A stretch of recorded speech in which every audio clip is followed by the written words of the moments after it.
Good morning, friends. It's me, Miss Monica. Today we are going to make raindrops using a few things from home. All you need is a toilet paper roll or a paper towel roll or whatever you have. I used a paper plate with some paint. It's washable, so it comes right off.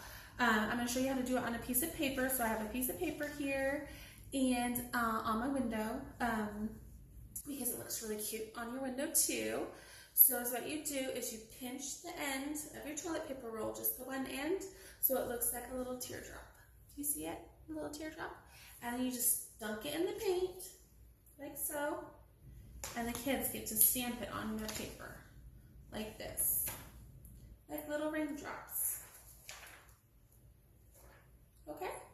And then we're gonna go over to my window and do some on my window. Can you see me? On the window, we're just stamping some raindrops. Little raindrops. Can you see them? Right there. Anyways, I hope you enjoyed my video, and I can't wait to see all the fun creations my friends have made. Bye!